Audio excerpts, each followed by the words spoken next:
Finally, school was out. A whole month of August holidays stretched before Joseph and Patience, and they could barely contain their excitement. As they burst through the school gate, a collective sigh of relief seemed to fill the air, joining the vibrant purple of the jacaranda trees that lined their path home. Patience giggled and skipped, her mind already racing with holiday dreams.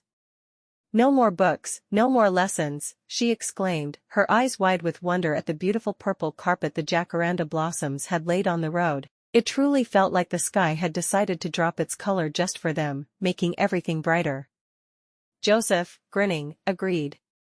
He could almost taste Grandma's mandazzi already. As they walked, Patience wondered aloud if Grandma would remember her favorite story about the trickster rabbit. Joseph assured her she always did, already anticipating seeing Uncle Kim's goats, hoping they'd grown big enough for a ride, though Patience quickly reminded him goats were for petting, not riding. Still, the thought of helping Grandma collect eggs and playing with the chickens was exciting. It was just so different at Grandma's, with so much space to run and play, a welcome change from their usual routine. Soon, they were home. With a sigh of relief, their school bags thudded to the floor. But the holiday couldn't fully begin just yet. Joseph reminded Patience about their holiday assignment, causing her to groan. "Ugh, math again," she complained, just wanting to play. But Joseph quickly motivated her. "If we finish fast," he reminded her, "Dad said we can go sooner." The mention of Grandma's house instantly reignited her spirit, and she declared, "Okay, let's do it." They settled down to work. Patience found the long addition tedious, but the thought of Grandma's yummy chapati spurred her on. Soon, both found themselves puzzled by their math problems.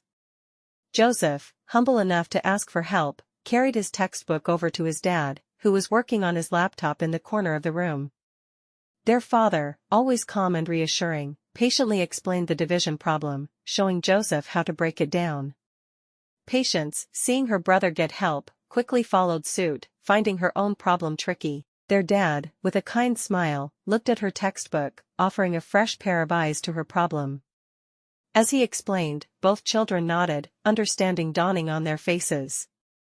"It makes so much more sense when you explain it like that," Joseph exclaimed. Patience echoed his relief, thanking their father. Homework was finally finished. With the academic tasks out of the way, their focus fully shifted to Grandma's. Joseph, stretching with a triumphant grin, asked Patience what their first activity would be there. Patience's eyes sparkled as she declared they had to visit the chickens first, followed by a game of hide-and-seek in the shamba.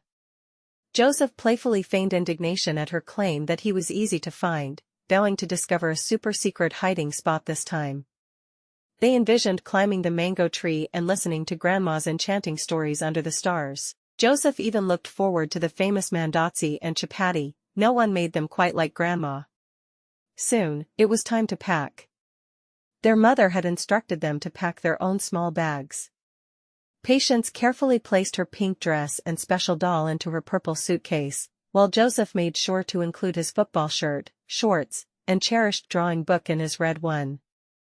He reminded Patience not to forget her toothbrush. Their bags might burst with happiness, but they were ready for the adventure. Finally, the familiar rumble of a matatu approaching signaled it was time to leave. With joyous waves and loud goodbyes to their parents, Joseph and Patience boarded, their faces beaming with anticipation.